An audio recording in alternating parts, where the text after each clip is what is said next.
Hello, everybody. Today I'll be speaking with Adam Gleave. Adam is a grad student at UC Berkeley. He works with the Center for Human Compatible AI, and he's advised by Professor Stuart Russell.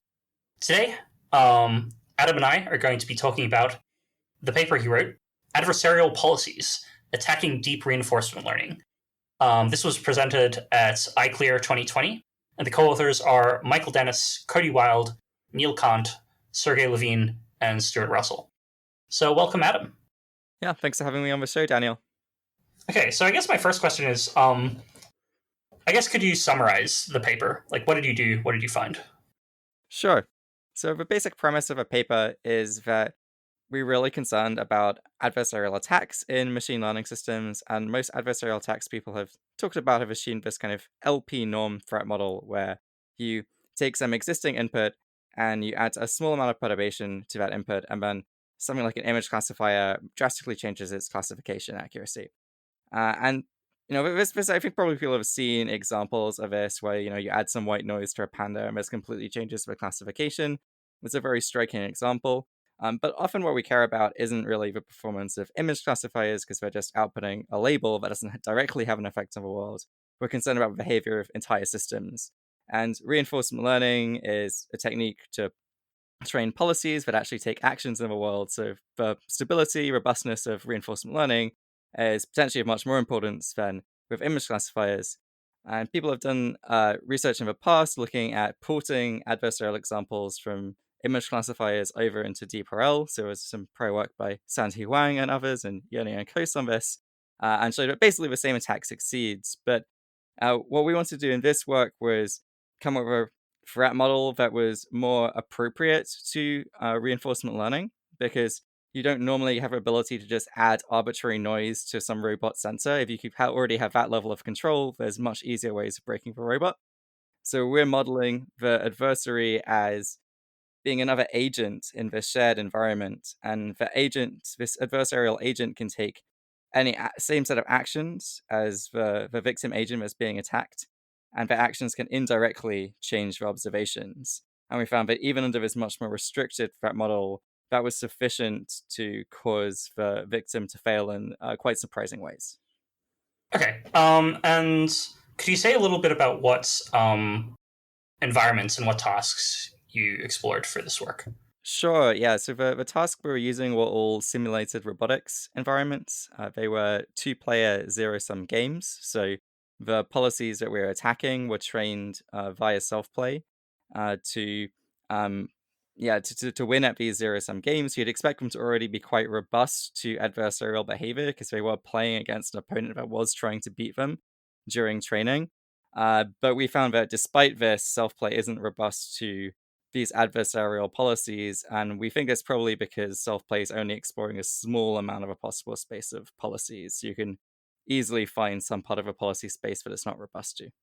Okay, so when you trained these adversarial policies, like how much were you training, and how much were like for how long were the I believe you call them the victim policies originally trained? Yeah, so the victim policies were originally trained for at least 500 million time steps, and I think up to 2 billion time steps. They were actually trained by Bansal and others, a team at OpenAI. So we didn't train the policies, but they were considered to be state of the art at the time. And our adversarial policies were trained for no more than 20 million time steps, which is still a lot in absolute terms. But it's only a tiny fraction of what the victim policies were originally trained with, and is reasonably sample efficient for DeepRL in these kinds of environments. Okay, so it's not the case that like you managed to, take train for a ton of time to defeat these policies. Like it was like relatively cheap. Yeah. I mean, these are all experiments that you can run on a desktop PC in, under 24 hours. So it's not really, really, really cheap. You don't want to run it on your laptop in real time. But it definitely doesn't require kind of Google scale compute to pull off these attacks. Okay, and what did the attacks look like? Like if you train one of these adversarial policies, what does it do? Yeah, that's a great question. I think one of the more shocking result here isn't just that we can exploit the victim, but that we exploit them in this really surprising way. So the task we're we were using were normally these kinds of simulated robotics games. So one of them was you had a penalty shootout in soccer where there's a kicker and a goalie trying to defend the goalposts. And we substituted in this adversarial goalie, which made no attempt whatsoever to block the ball. It just fell over and kind of wriggled around on the ground, putting its limbs in this really contorted position. And to a human looking at this, it just looks like basically completely uncoordinated, chaotic behavior. But it actually causes the kicker to fail to kick the ball, and sometimes the kicker will even fall over, whereas it'd been a very stable policy normally. And it's not just seeing something off distribution, because you might think, well, if a goalie fell over in front of you in real life, you might also be a bit confused what's going on. But we tried just this random policy that takes completely uniformly random actions. Visually looks pretty similar to the adversary, but this didn't have the same effect on the victim. So it really is about finding this like very specific type of behavior that triggers a glitch or a bug in the victim policy. Okay, yeah, I'll say to listeners the kind of behavior that you see is quite striking. I recommend there's a website, adversarialpolicies.github.io. This medium, of course, is the medium of podcasting is not actually great at conveying images, but you can go there and look at these videos. So speaking of the robotics tasks, I guess there are a few different multiplayer RL environments that you could play with, right? Why did you choose robotics specifically? Sure, that's a good question. So one motivation was we wanted something that was closer to realistic attacks, and that robotics is an environment where people are at least beginning to transition from the lab to deployment. It's one of the main actual motivating use cases for deep RL. So having robotics that are actually robust to these kinds of attacks is actually important, rather than some other environments are more just toy proof of concepts. Another important reason we chose this environment was that the number of dimensions that the adversarial policy can influence is reasonably large.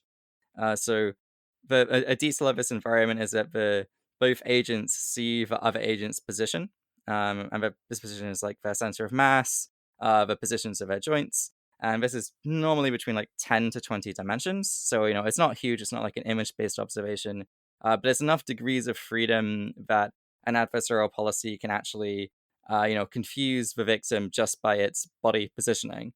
Whereas if we'd gone for some sort of really simple like point mass particle environments that some people use in multi-agent RL, it would have been pretty hard to pull off this kind of attack, I suspect, because you only got like an XY coordinate to play with, and that's just not really high dimensional enough to pull an attack. So we need this kind of like minimum level of complexity to demonstrate it, but we wanted to choose something that wasn't too complex, because that just obscures the results, makes it harder to replicate and run. Yeah, although it is the case that sometimes you'll have policies trained on recurrent models, right? Mm-hmm. Which, like, in some ways increases the dimensionality of the observation, right? Yeah, To do different things at different times. Yeah, that's right. So we are actually looking now in some follow-up work on rock, paper, scissors. So that's a very, very simple game, and you probably played it in kindergarten.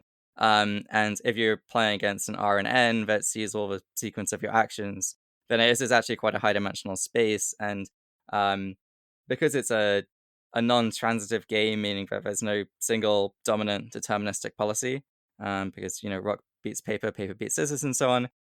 This means that unless your opponent perfectly randomizes, if you're able to predict what your opponent is going to do, you're going to have some advantage over them.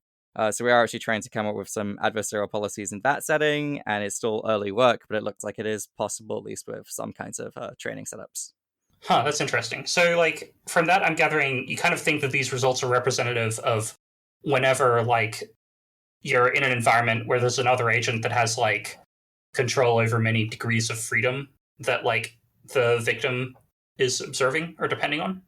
Yeah, so I think that basically whenever you're training a policy via self-play, so this is like very, very common technique used in AlphaGo, AlphaStar, a bunch of other results, then if there's enough dimensionality that you're just not going to have seen all the possible observations at training time, there are probably going to be some areas where the neural network policy you learn is going to generalize badly, and an adversary is going to be able to push you towards those states, and then your performance is going to degrade.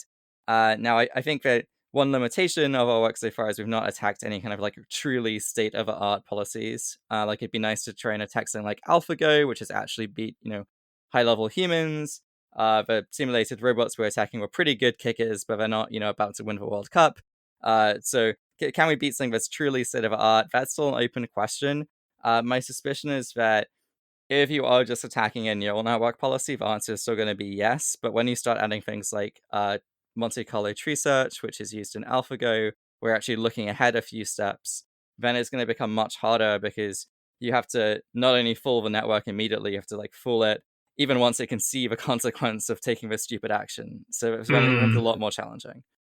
Yeah, although in some ways adversarial policies still exist in this setting, right? So if I think about Go, right? If I'm a human playing Go and I'm not an expert, one thing I'm vulnerable to is like people playing moves that are sort of similar to standard openings but require very different responses.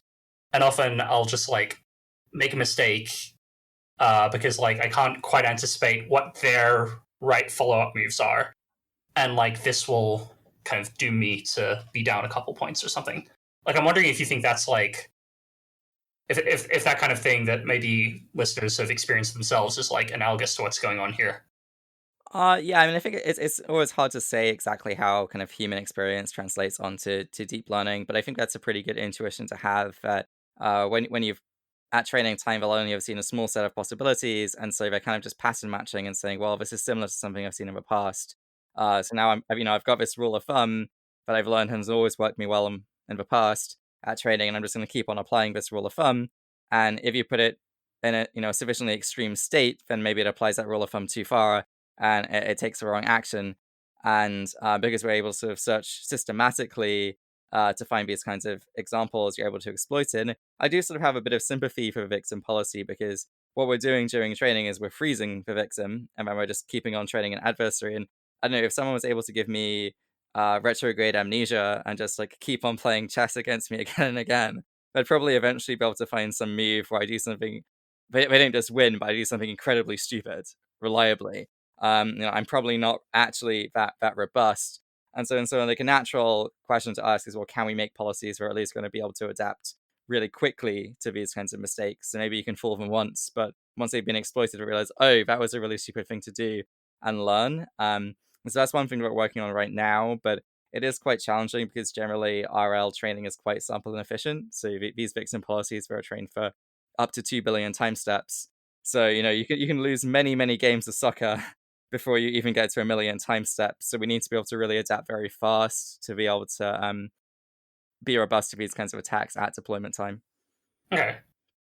Yeah, it seems like a rough challenge. So moving on a little bit, in the introduction, one point you make is distinguishing between the perturbing like the observations of a system and like being an agent that sort of acts and produces like natural observations that are like different from what the system have seen. Yep. But if I think about these robotics environments, the the input to the policies are like joint like locations and angles, right? Yep, that's right. So to what extent are these like actually importantly different? So to what extent are they actually perturbed? Yeah, or like I don't know how is what you're doing really that different from a from the classic like perturb the input adversarial example? Oh, sure, yeah. So the space of possibilities is actually reasonably constrained. So in variants we have to hold in a space, for example, is where you can't have two limbs that are actually intersecting. The physics simulator won't allow that. There's normally limits on like how mobile each joint is, and then there's also limitations where the adversarial agent is still trying to win at some game. So if it were to in the case of a goal, if it were to move outside of a certain region, of like the goalkeeping region, then it's going to lose. So it's not like it's got complete freedom. I do think it's interesting to note that in one of the environments, which was a sumo wrestling environment, there were more constraints on the adversary's behavior than in the other environments. So if adversary fell over, which is basically what happens in other environments, it would lose. And we did still get, surprisingly good results in sumo humans, but it wasn't actually outperforming the normal opponents, although it was getting basically the same performance as a normal opponent, despite not trying to knock the victim over. It was just kind of like kneeling in this strange position. So at least in that case, more constraints do seem to reduce the effectiveness. And in sumo, the constraint is like you're not allowed to touch the ground with is it anything above the knees or? I can't remember the exact constraint. I think that, yeah, there's certain parts of your body that are not allowed to touch the ground, and I think there might be a constraint on your center of mass. You're also not allowed to leave the arena, so you have to remain within the arena. Yeah, of course. Okay, so that makes sense. Another question I had based on reading your paper, you use some of these asymmetric environments. So, for instance, like one player is trying to kick a ball into a goal, and one player is trying to be the goalie. In the videos, maybe I didn't look enough, but from what I can see, it looks like the adversarial victim seems to always be the kicker, and the victim is always the kicker, and like the adversarial agent is always the goalie. Did you always do that, or did you like try making the goalie the victim and it didn't work, or what's up with that? Yeah, so I think we actually should revisit that. We did try both of them in early stage experiments, and we decided to prioritize the kicker being the goalie being the adversary, because that seemed to be working a little bit better in initial experiments. But then we improved our technique quite a lot. So I don't actually know if now, if we were to revisit that, whether we'd still be able to get a good adversarial policy out of a kicker. Again, my suspicion is that it's going to be harder because the kicker does have um, so the goalie can kind of win by default if the kicker doesn't kick the ball. So it just needs to cause the kicker to malfunction. Whereas the kicker to win does have to kick the ball, so it kind of needs to like first make the goalie fall over and fail, and then get up off the ground and kick the ball. Which is, I suspect that an adversarial policy does exist, but it might be a lot harder to train with RL because you've now got to do this like two-step thing, and we're generally quite bad at training policies to do one action after another. It's also another way to think about it is that there's like more constraints on the kicker's actions, right? Like it's got to kind of kick the ball in, so that sort of determines what it can do with its legs, and like maybe it can wave its arms around in a frightening way, but like it's got fewer degrees of freedom, right? Yeah, I mean, it's got a few degrees of freedom. It does have a time element though, so it might be able to start off by almost falling over. I think it can't actually fall over. The episode would end then, but it can kind of like crouch down on all fours and do a lot of crazy things that don't involve kicking the ball. And then once the goalie's fallen over, then it can kind of like dust itself off and go on to stage 2 of kicking the ball. And eventually the episode will time out, so it has to do this reasonably quickly. But it's not like it has to make the goalie fall over while en route to the ball. It can kind of do a feint and trick the goalie and then kick the ball. Okay, yeah, that makes sense. So, again, moving on a little bit. So you not only found these adversarial policies, right? You also in section 5 you have some results on like what happens if you ignore your opponent, how the dimensionality of the problem affects things, and also like what's going on with the activations of the victim agents. Could you describe those results? Yeah, sure. So I think probably one of the most striking results was what happens when effectively just blindfold or mask the victim policy, so it can no longer see anything the adversary is doing. And we don't change any of the policy weights. We just replace the part of our observations that normally corresponds to the opponent's position with just a static value, that's sort of a typical value at initialization. And what we find is that these masked policies actually do surprisingly well. They are basically robust to the adversary, and this kind of makes sense when you think about it, because the adversary isn't doing anything to physically interfere with victim. And so, although it might not be great to not know where the goalie is if you're trying to kick the ball, you can still do pretty good just by like kicking it in a random direction and hoping the goalie doesn't block it because the goalie is not trying to block the ball. So that was sort of an interesting result, but it really is just confirming that yeah, the adversarial policies are working by indirectly changing the observations, Yep. only by And these masked policies, they don't do well against other agents, right? Right, no. So if you play them against a normal opponent, then they do terribly because they're not they don't see the opponent coming at them. Basically, they can't adapt their behavior. Yep. Okay, so that's the masking. There's also you also tested like different dimensionality.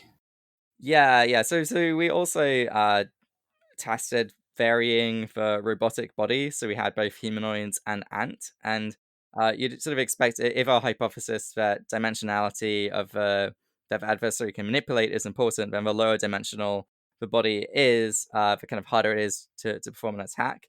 And this seems to be true in that it's much harder to uh, win as an adversary in sumo ants, so it's ants sumo wrestling, than in the humanoid version. But there are some confounders here in that ants are just generally kind of more stable than humanoid. So ideally, we'd like to be able to decouple those two, but it's a little bit hard in robotics because higher dimensional bodies generally correlate with being harder to control. Yep. Sorry, when you say ants are more stable, do you mean like as a physical structure or the training is more stable?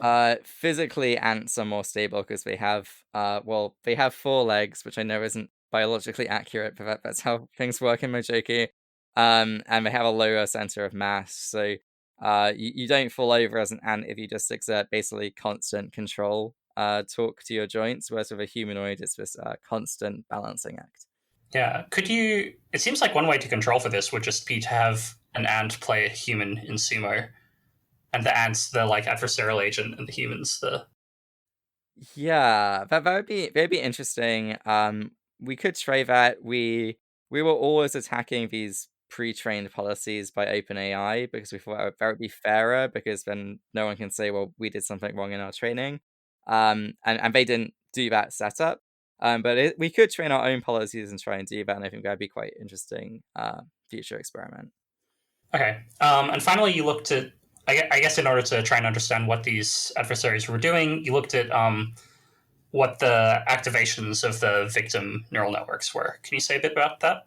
Yeah, sure. So, just to give some context, what we were doing was we had this fixed victim policy network play several different opponents. One of which was an adversarial policy, one of which was a normal opponent, the kind of opponent it trained using with via self play, and then finally a policy was just taking random actions. And we wanted to see basically what does the victim policy actually think when it's playing against these different opponents. And so we recorded all the activations of a victim policy network, and we fit a density model to these activations to try and predict. Well, we fit it when it was playing a normal opponent, and then we tried to predict how likely are the activations when it was playing a different normal opponent, because we had different normal opponents with different seeds, or the random and adversarial policy. And what we found was that the adversarial policy very reliably induce just extremely unlikely activations. So activations that would be very unlikely to occur when playing a normal opponent. So the victim policy was clearly thinking something very different. And then random was also, very fairly unlikely compared to a normal opponent, but it was much much more likely than the adversarial policy. So this is suggesting that it's not just being off distribution, but we're like systematically finding some part of a state space so a victim is just kind of like very confused by, or that we're triggering, some features to be much larger than they usually would be. Yep. And if you fit this density model on opponent one, how surprising are the activations induced by opponent two? Oh, they're generally like pretty hard to distinguish. I think the only exception was in sumo. For some reason, the opponents seem to be more different to usual, but in the other two environments, I think they were normally like within there wasn't any significant difference within confidence intervals between different normal opponents. Yeah, I guess in like if you think about sumo the sport, I think there are like sort of distinct strategies you can go for, right? To like push the opponent out of the circle or like tip them, and like I guess you could specialize in one of those. Yeah, and I think we did see that a little bit in the pre-trained opponents. Certainly they had quite different win rates against each other, so that's suggesting that they weren't just a uniform opponent. Yeah. And yeah, in terms of these activations, like what could you say a little bit about what the neural nets were and like what layer you're getting these activations from? Are these just like logits or like one before logits? Sure. So I'm not actually 100% sure on this point because someone else ran these experiments, but I think we were looking at activations from every layer of a network. Um, yeah, we kind of we didn't choose a particular layer. And in terms of the networks, so the again, we didn't actually train the victim policies. OpenAI did, so I'm not 100% on the policy architecture, but I think that these were there wasn't anything fancy going on. These were just fairly standard multi-layer perceptrons. I think one of them, yeah, some of them had LSTMs, but some of them were just like standard feed-forward networks. Okay, great. So I guess that concludes the section where I'm asking directly about the paper. Now we're having more speculative questions on my part, so they might not make any sense. Sure thing. Yeah. One, yeah. So one thing you note in the masking section is that the space of policies and which ones beat others is not transitive, right? Hmm. So like it can be the case that a normal policy will beat a masked policy, which will beat an adversarial policy, which will beat a normal policy, right? Yep. So I'm wondering like it seems like if the space of policies were like extremely transitive, then like you wouldn't have to explore much in policy or activation space in order to do well, just like train against the best thing. But if it is very transitive, then like if you're not used to a certain type of opponent, then you can get really messed up. And it seems like that might be key to your results. So I was wondering, firstly, does that make sense as a theory? And secondly, is there some measure of like how non-transitive the space of like sumo or kick and defend policies is? Sure, yeah. So a very thought-provoking question. I would say that yeah, the intuition that something being non-transitive makes it harder to learn a good policy, especially via self-play, is absolutely correct. In fact, normally proofs of convergence for self-play do require on transitivity or a slightly weaker assumption than transitivity. Because the intuition is that you're beating a particular opponent, which is often just a copy of yourself, and you want this to also mean that you're stronger against previous versions of that opponent. And if you don't do this, you can just kind of end up in this cycle where you beat the previous opponent, but you get weaker at opponent from 100 time steps ago, and you never actually converge to something. So it's actually, like, I think a pretty interesting result that just if I'd been asked to guess before the start of this project, is a penalty shootout in soccer transitive? I'm not sure I'd have been 100%, but I've said, yeah, probably mostly it's a transitive game. I guess there's like a few strategies that are non-transitive, like do you train whether you kick left or right, that's a kind of this non-transitivity. But like, I don't expect that I'm going to be able to win a penalty shootout compared to a professional footballer. So there's clearly like some sense in which certain policies dominate others. But these results we got, though, at least for current state of art DeepRL, they're just like very very highly non-transitive, where completely ridiculous policies can win against seemingly very proficient ones. Now, in terms of like how you would measure how non-transitive a space is, I think that's a really interesting question. I unfortunately don't have a good answer to. It seems like it's not just dependent on the task, but also the class of policies that you're considering.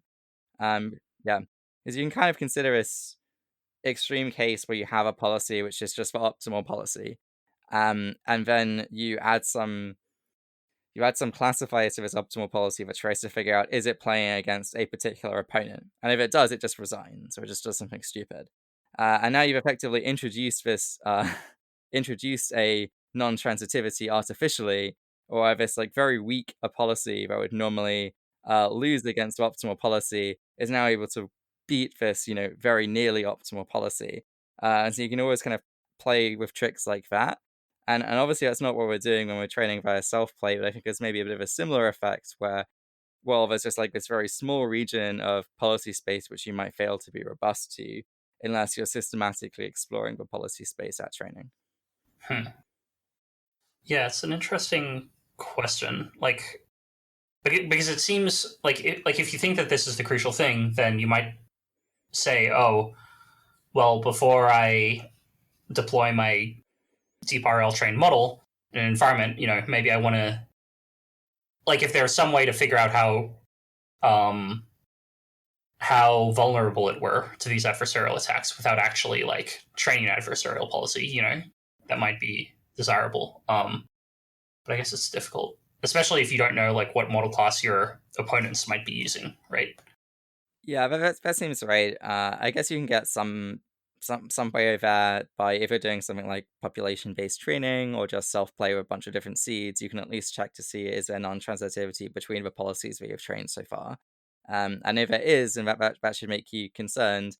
But obviously that's no guarantee, because you're only exploring a small part of its possible policies. And in general, I think it's going to be very hard to get full confidence that you're robust to these kinds of attacks because you're never sure that you've tested every possible attack. Verification of deep networks is active area of research, but still very challenging, especially if you're trying to verify what happens in this unknown non-differentiable environment. Yeah, definitely. Okay. So another thought I had when reading your paper was the way you train these adversarial policies is essentially like the way, like if you think about self play, you just like fix an agent, then train, something else to beat it for some number of time steps. Yep. And then, sort of do that ladder. And so I'm wondering, one inference that I might make from your work is, it must be the case that like when I do the self play training, a bunch of the self play steps are just like an agent like finding an adversarial, like a silly sort of trick adversarial policy against like its like fixed copy, and then like learning to be robust to that. Do you think that might be one? Do you think I should make that inference? And like, to what extent do you think this work in general just reveals like what's happening within the dynamics of self play? Yeah. So I we don't know from these results, but my expectation would be that yes, you probably do see that this result that many gradient steps being taken by a self play are really just kind of exploiting some silly bug in your opponent. And so it's this kind of like very noisy gradient update where some of them are actually moving robustly in the direction of a good policy, and others are just sort of overfitting to a particular opponent you have right now. Now, I do want to make clear one thing that although our training procedure is very similar to self play, we are training against a fixed victim for a large number of time steps.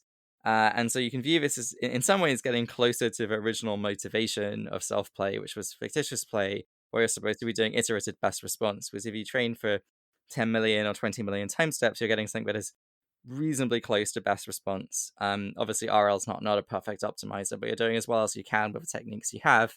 Whereas if you're training for something like 100,000 time steps, before then updating both yourself and your opponent, then you're never really doing best response. You're just taking these like small steps towards a better response.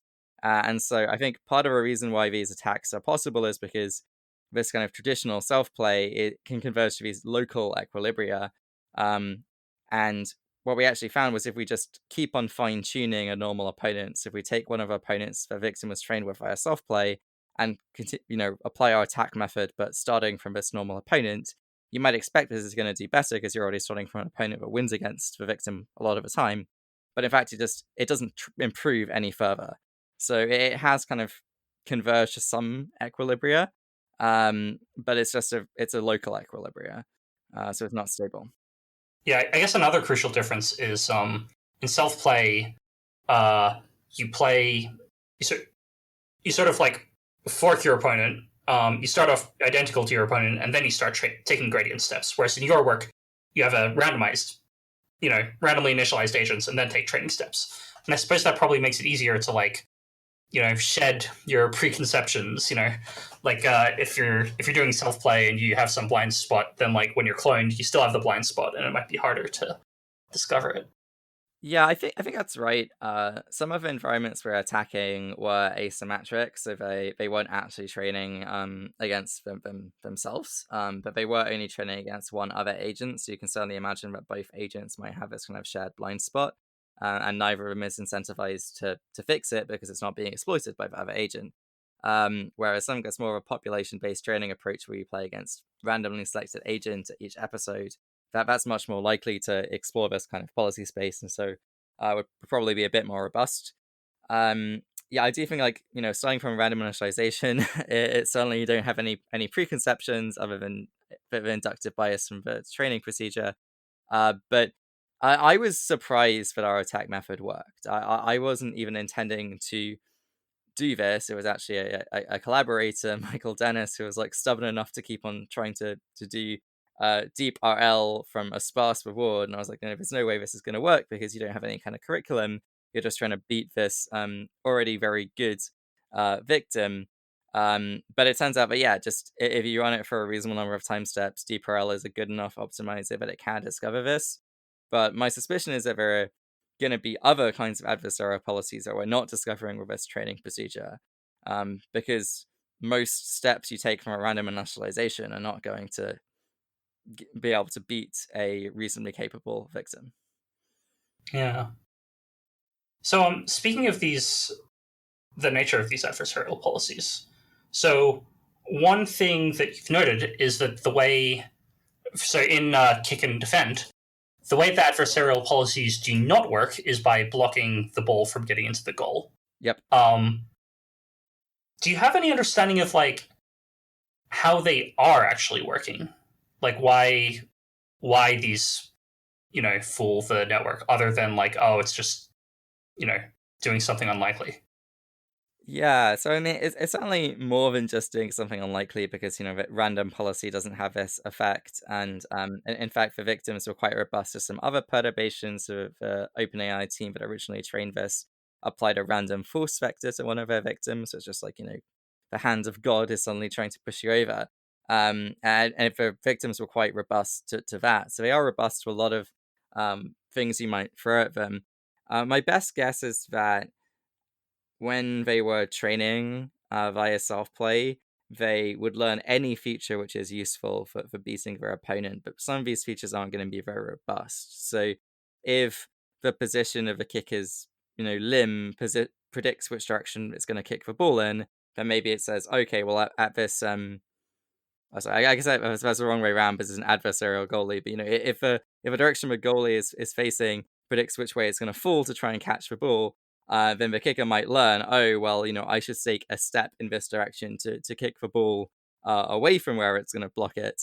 And then if the goalie just really maxes out this feature by putting its limbs in a weird position, then what would normally have been an adaptive response could be sufficiently large that it destabilizes the control mechanism in the kicker. So this would be my best guess, but I don't think we have a great understanding of what's actually going on here yet.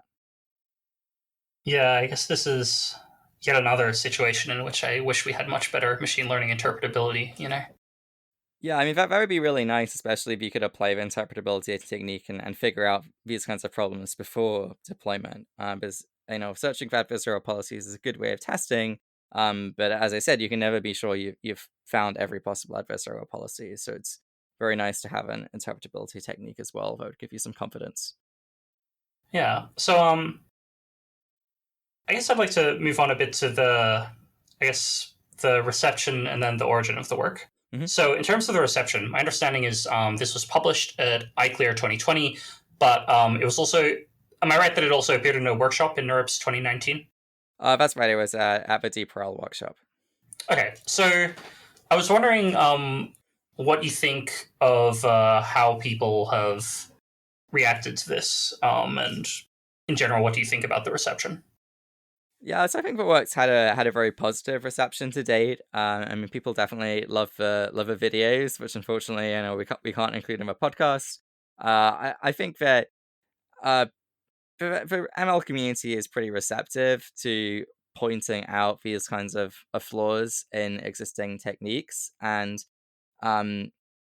especially in case of adversarial examples, there's already a pretty big research community working on fixing them in image classifiers. So I think people are pretty excited about seeing similar kinds of threat models applied in other domains, because it's really just opening up research problems that other people can work on.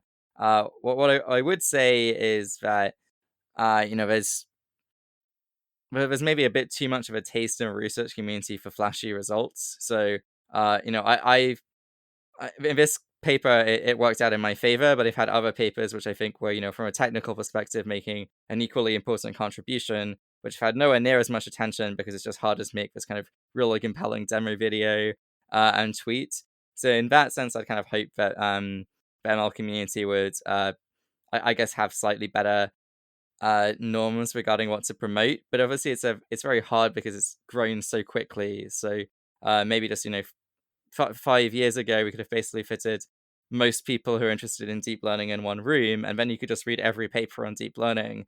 And now we're in a situation where it's impossible to, even catch up with all the papers at one conference. So we've not yet come up with, I think, like really good curation mechanisms as a community. But I think it's going to be very important to be able to incentivize the right kind of work. Yeah, I do think it's just generally tricky to figure out like how to find, like even just how to find relevant research, how to tell that it's like something you should pay attention to. It seems like probably the most reliable method is like you know your local Slack group. Somebody's like read a paper, can say something interesting about it, and hopefully this podcast can do something similar. Speaking of the reception, I was wondering, do you think are there any misconceptions that people have about your paper, which our listeners might have, that you'd like to potentially just correct right now? Sure. So I think one misconception people have is that because it has the word adversarial in the title, this is all about security, and I think security is a good way of doing kind of worst case testing, having that security mindset. But I think that these kind of results are going to be relevant generally when you care about robustness of a policy, because although it's unlikely that you run into these kinds of situations against kind of like benign opponents, there's always some chance it's going to happen by chance. And it's also just indicating that we really don't understand what our policies are doing. And even if a policy seems to be completely reasonable when you test it in a bunch of different ways, and I want to emphasize, I think, like the OpenAI team that made the policies we're attacking, they did a really good job of evaluation. They were definitely following the standards of the field. Even then, it can harbor these kinds of like really surprising failure modes. And so it's not enough as an engineer to just even kind of dream up what you think are going to be kind of the worst nightmares of your policy, because actually it might fail in just this completely surprising way. And so I think this is showing that we really need some kind of like automated fuzz testing style approach to complement existing testing methods. Yeah, and I guess my second question about the reception: do you know of any follow up work looking into this? So you mentioned that you're doing something with rock paper scissors. It was. Yeah. So I mean, those are just like early proof of concept experiments. So we're working right now on improved defense mechanisms against this, because this paper was mostly about attacks. So a natural follow up is to say, well, okay, how do we defend against this attack, or generally, how do we make policies more robust? And so that's focusing on, as I was saying, this kind of rapid adaptation approach. So we don't have anything that's kind of ready to be shared yet, but we're hoping in a few months to have a preprint on this work. And not aware of any other published work yet. I mean, this paper was only presented at iClear a couple of months ago, but Also I've at a definitely had workshop it was last also at year. a workshop, yeah. But I've definitely had a lot of interest, like emails, people asking questions over GitHub. So my sense is that there are other teams working on this general idea. So I'm hoping that we see some results soon. Okay. Yeah, I'll be looking forward to it. So I guess flipping it around and looking at the origin, you weren't. My understanding is that your previous work has not been in adversarial examples. That's right. What caused you to decide to work on this problem, as opposed to anything else you could have done? Sure, yeah. So I think that a big part of my motivation was having, I guess, a bit of a frustration with standard testing methodologies in the field, because it's, if you compare it to something like control theory, where most of our papers are really coming with like, robust guarantees that a system's going to work in a particular setting, RL has kind of gone complete opposite extreme, and it says, well, we're just going to train things, and then we're going to see, do they seem like they do the right behavior? And notably, RL has been making a lot of progress in areas that have historically been difficult for control. So, kind of freeing yourself from those theoretical constraints can be very useful. But then when we start seeing applications on the horizon in the real world, where we need to start, I think, getting back some of those guarantees, if not from theory, at least from kind of rigorous engineering methodologies and testing processes. So that was like a big motivation. And then I was just trying to think, well, okay, well, but how do you improve this? And if you want to do some kind of worst case testing, and taking, as I said, this kind of like adversarial security approach, I think is a pretty fruitful framing for a problem. And yeah, I'd been interested in the prior work on adversarial examples in RL, but it always just felt to me like the threat model wasn't quite right. I think this is like an issue. I think a lot of adversarial examples work where it's very sort of theoretically interesting work and it's telling us something about how neural networks work, but most of the time an attacker or nature, as the case may be, can do things that aren't just adding like a small amount of white noise to your observations. And so over time, I think we need to be shifting to threat models that are more indicative of realistic kinds of failures or attackers that you might see in the real world. And so I was hoping this was going to be one step in that direction, although obviously there's more that could be done there. Yeah, I guess there's also like maybe part of the reason that this work didn't get done by somebody else earlier is if you think about most reinforcement learning benchmarks, they're usually if they're Atari or something, they're typically a one player environment, right? That's So right, yeah. I think it takes some like deliberate thinking, like you have to choose your setting in order to come up with this kind of research idea, I guess. Yeah, that's true. I mean, I guess for me, I found multi-agent work to be a very natural framing. Some of my prior work has been on multi-agent or multitask reward learning, for example, and it really seems to me like that is going to be the future in which most of our systems are going to be deployed. And now you don't necessarily have to do multi-agent RL for everything. Like if you're just trying to train a autonomous vehicle, maybe it's enough to kind of ignore the other vehicles, not explicitly model them as agents, just model them as obstacles. You might still be able to do reasonably well in some cases, but we're definitely going to be deploying systems in multi-agent environments. So we should at least be investigating that threat model. Cool. And I guess a similar question is so is it safe to say that you're interested to some extent in like AI alignment or like ensuring that like when we get AGI that it's going to be human compatible or something? Yeah, that's definitely an important motivation for some of my work.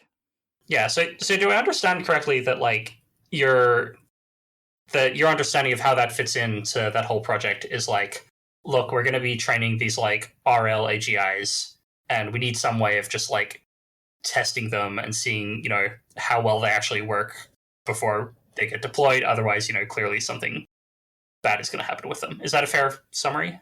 Yeah, I think that's definitely like one of the kind of more direct stories you could tell for how this work could fit into a long-term bigger picture. I think I'm also excited by more indirect cause for impact where it's going to be hard for me as an individual researcher to solve all of the problems needed for advanced AI systems to be safe and reliable. But I think the community as a whole, it wants to solve these problems as well. But sometimes people can get a little bit stuck on trying to improve performance on existing benchmarks. And so I think there's value in just kind of pointing out the existence of a problem, in some ways similar to the original adversarial examples paper, and then hopefully other people in the community will also lend some of their brain cells to solving this problem. Yeah. So I was wondering how to think about this because I guess in the safety community there are a couple of different kinds of work. So there's one kind of work where people think, oh, how could we build aligned AGI? Like, what's our strategy for building this thing? And then it's like, okay, this strategy involves like these 10 subcomponents. Let's get to work on the subcomponents or something. Um, or like, maybe you have such a strategy in mind and you realize, oh, like these things are going to be problems. These issues might block us. How can I get rid of these blocks? And instead, it seems like this work is more in the vein of like look at problems that already exist in the field of AI that might lead to things down the road and like try and bring attention to these problems. I'm wondering if you have thoughts on like the relative costs and or drawbacks and benefits of these approaches, and like I don't know how you think those of us in this community should split our time between these ways of thinking. Yeah, sure. That's a great question. So I'd like to know. I think that these two approaches are actually quite complementary. So sort of, we don't want to neglect either one too much. I'd view things like adversarial policies, also interpretability, as fitting into this kind of trust approach, where let's say we've developed this advanced AI system, or we're training something, and we want to be able to inspect it and check that it is doing what we want. And so this is sort of something that given any particular training procedure, you can apply and increase the reliability of the overall outcome because you just won't deploy things that seem unsafe. And this is also going to be important commercially because if you're in a safety critical environment, it's probably going to be regulated. And it's only going to be very bad PR if you deploy something and it doesn't behave correctly. So there's going to be a lot of demand for these kinds of trust techniques. But then, you can only kind of like rule out certain bad systems with this kind of approach. So if your training procedure is just going to inherently produce really bad outcomes, then having these kinds of test procedures, it is only going to buy you time. Eventually, you need to have a better training procedure. Now, I think that something like adversarial policies, okay, maybe it's going to spur work on adversarial defenses. We might get a bit of both. But in general, I think this is that they are quite complementary approaches where you want to be investing, which everyone seems more neglected at the margin. Now, I think that if we're talking about the specific approach of let's kind of figure out what a aligned AGI looks like, and let's try and just like build it or break it into subcomponents. I think this is a useful framing, but I am a bit worried that it can often end up resulting in kind of very untethered research because I at least believe that we're still quite a way away from having AGI, even though there's been a lot of advancements in AI in the recent past. And so it's going to be very hard to tell whether the research you're doing is actually going to be useful in that context. And it's hard to get a good feedback loop if you're designing something which is going to help with something that doesn't exist yet. And so I think it's useful if you can find a near-term problem where you think is also going to be relevant in the long term, but where the contributions you're going to make are going to have a fairly direct impact, and where you're able to going to get some feedback both from the broader research community and potentially like industrial uses of your work. Now, I wouldn't want all work to fit into this category, but I do think it's a very getting that kind of feedback mechanism is a very important consideration that I often see people neglecting. Yeah, although I wonder, like, if it's the case that AGI is very far away in time, and we like don't know how it's going to be built, Hmm. then like you might worry that I'm finding out these problems with existing systems, but like future systems are just going to be so different that they're not going to have those problems. They're going to have a different set of problems. Like the more different you think future systems might be, the more you might worry about this, right? Yep. So I'm wondering how do you like assuage that concern? Yeah, and I think it's a legitimate concern. If you do think that systems are going to be very far away and look very different, then this is also, I guess, a reason to focus on more general theoretical work, which you think is going to be relevant to a broad range of AI systems. I don't really feel like I've got a comparative advantage in that space, but if I did, I'd be reasonably excited about it.